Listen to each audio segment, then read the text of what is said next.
आप देखिए एक ही स्कूल में सभी बच्चे होते हैं, लेकिन सभी बच्चे क्या समान रूप से शिक्षित होते हैं? नहीं होते, क्योंकि सबका किसी का मगज जो बुद्धि होता है ज़्यादा होता है, किसी का कम होता है।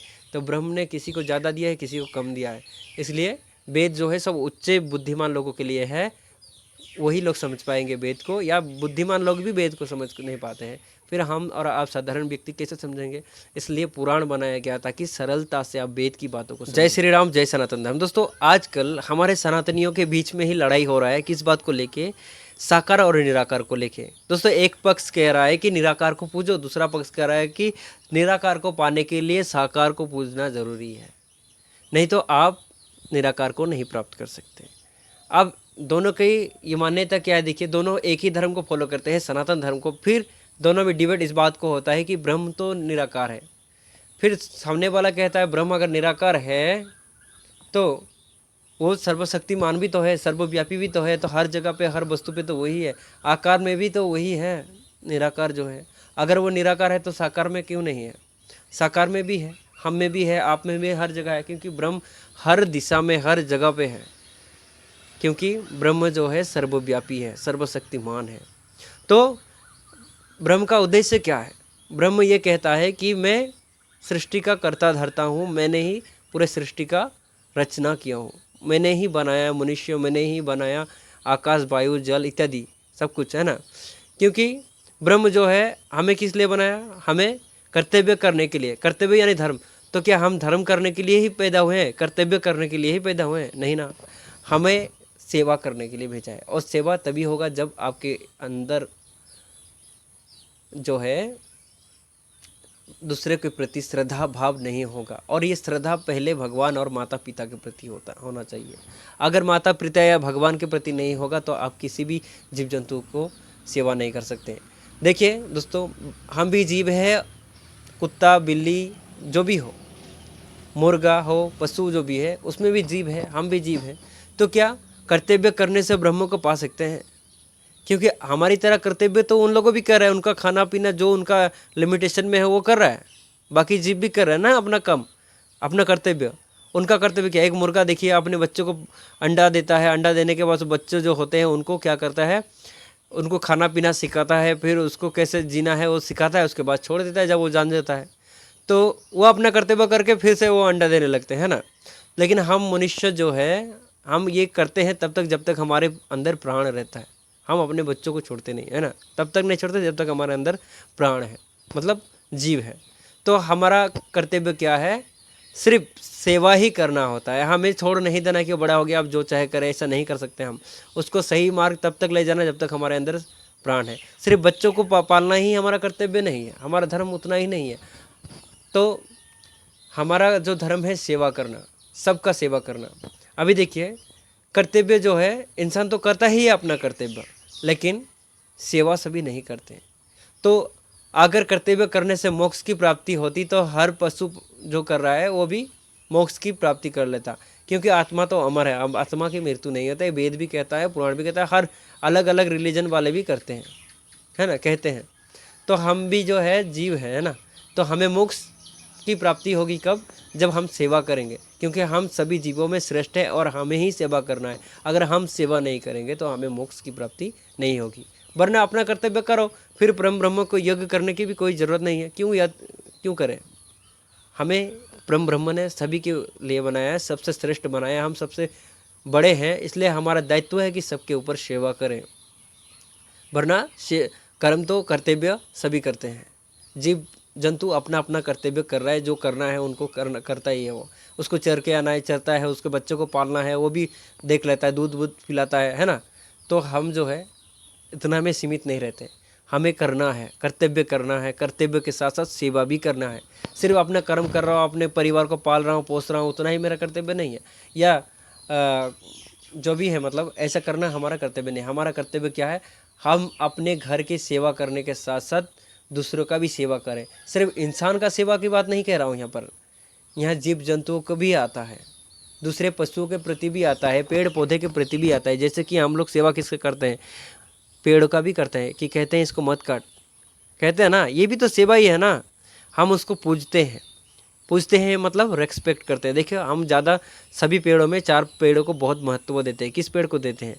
पीपल का, बरगद का देते हैं, और नीम का और तुलसी का देते हैं।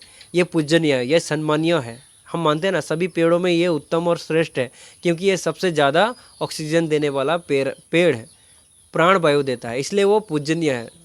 बाकी पेड़ों के तुलना में ये ज़्यादा ऑक्सीजन देता है, 24 घंटे में से 22 घंटा देता है, इसलिए ये पूजनीय है। उसे उसे पूजते हैं, है ना, यानी कि रेस्पेक्ट करते हैं, श्रद्धा करते हैं, प्रेम करते हैं उससे। जैसे हमारा पिताजी, मैं अपने पुत्र धर्म करता हूँ, मेरे पिताजी क्या करता है, वह अपना धर्म करते हैं, पिता धर्म करते हैं। तो मेरा जो धर्म है मैं फॉलो करता हूँ, और मैं ये भी कहता हूँ कि मेरा पिताजी मेरे लिए पूजनीय है, सम्मानीय है, रेस्पेक्टेड है। तो यह बात जानिए कि पूजा किसे करते हैं।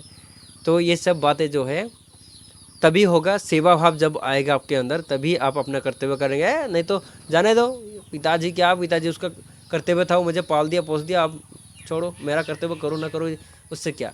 हम परम ब्रह्म से डरना भी ज़रूरी है, इसलिए डरना भी जरूरी है। परम ब्रह्म को खुश करने के लिए माता पिता का सेवा करना भी ये धर्म है, यही कर्तव्य, सेवा और धर्म।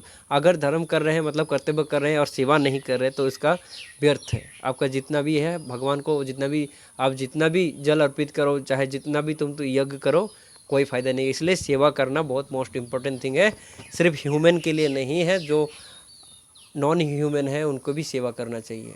सेवा में ही भगवान को प्राप्त कर सकते हैं, नहीं तो हर जीव मोक्ष की प्राप्ति करेगा, पुनर्जन्म नहीं होगा। आप पुनर्जन्म को ना नहीं कह सकते हैं, क्योंकि ये इंसान पुनर्जन्म होता है, इंसान ही नहीं हर जीव। ये जो जीवन मरण का चक्कर है ना, सभी को घूमना पड़ता है। 44 लाख योनि में जाने के बाद एक बार मनुष्य जन्म होता है, इस बात को आप नहीं ठुकरा सकते।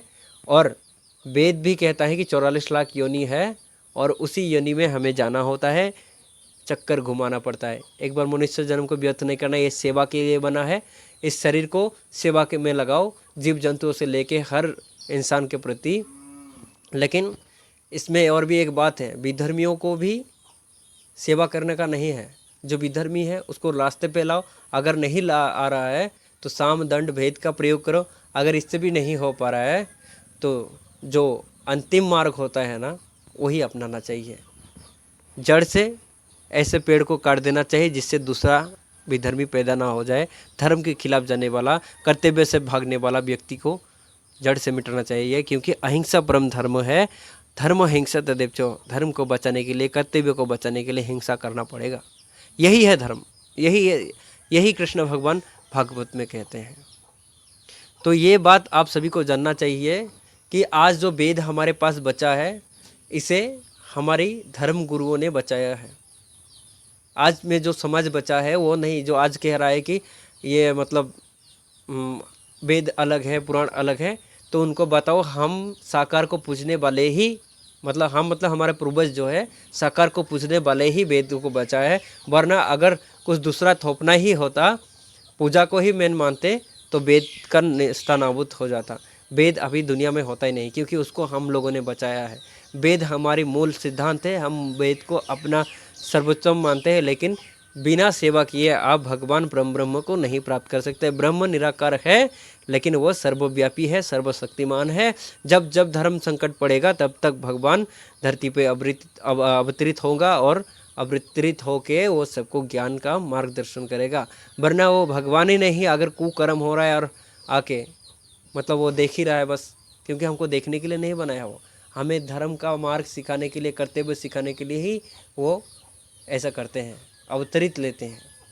तो ये बात समझिए, भगवान जो है वो परम ब्रह्म है और निराकार भी है। वो साकार भी है, निराकार भी है, हर जगह पे वो विद्यमान है। इसमें डिबेट नहीं होना चाहिए। बड़े बड़े जो हमारे आचार्य थे वो पहले ही शास्त्रार्थ करके एक दूसरे को हरा चुके हैं और जीत भी चुके हैं। तो ये बात जानिए, कभी भी उन लोगों ने विरोध नहीं किया पुराण का, फिर आप लोग विरोध कर रहे हैं, ये गलत है। विरोध नहीं करना, क्योंकि ये दोनों एक ही चीज़ है। अगर ऐसा नहीं कर सकते आप लोग, तो आप लोगों का बुद्धि मर गया, मैं इतना ही बोलूँगा। क्योंकि जिसका बुद्धि मर जाता है वो ऐसा ही काम करता है। क्योंकि आप लोग अपने आप को आदिगुरु शंकराचार्य से ज़्यादा बुद्धिमान मानने लगे हैं।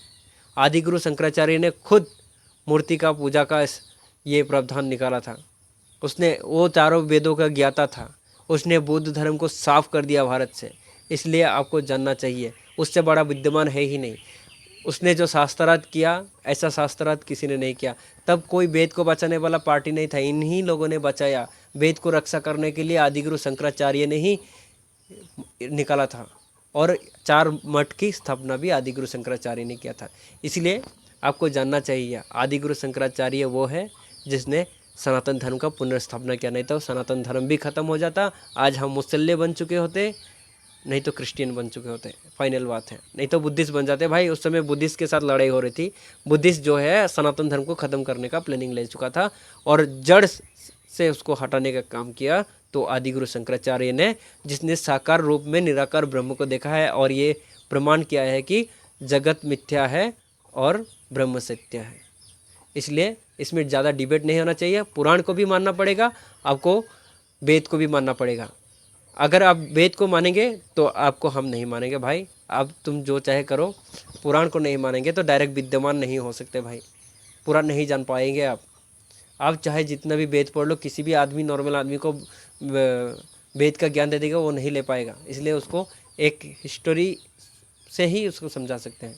वो पुराण कहता है, सरल तरीके से उसको वेद का बात बताता है। इसलिए ज़्यादा बहस नहीं करना है। आप लोग आपस में मत लड़िए, क्योंकि इससे धर्म की हानि होगी। हमारे ही बीच में हम लोग लड़ते रहेंगे, सामने वाला कन्वर्ट हो जाएगा। क्योंकि जो जनरल नॉलेज का लोग होता है वो ज़्यादा सोच नहीं पाता है। आप देखिए, एक ही स्कूल में सभी बच्चे होते हैं, लेकिन सभी बच्चे क्या समान रूप से शिक्षित होते हैं? नहीं होते, क्योंकि सबका, किसी का मगज जो बुद्धि होता है ज़्यादा होता है, किसी का कम होता है। तो ब्रह्म ने किसी को ज़्यादा दिया है, किसी को कम दिया है। इसलिए वेद जो है सब उच्च बुद्धिमान लोगों के लिए है, वही लोग समझ पाएंगे वेद को, या बुद्धिमान लोग भी वेद को समझ नहीं पाते हैं। फिर हम और आप साधारण व्यक्ति कैसे समझेंगे? इसलिए पुराण बनाया गया ताकि सरलता से आप वेद की बातों को समझें। जय श्री राम, जय सनातन धर्म। ब्रह्म को तुम चाहे जिस रूप में पूजो, ब्रह्म को ही पाएगा। जय श्री राम।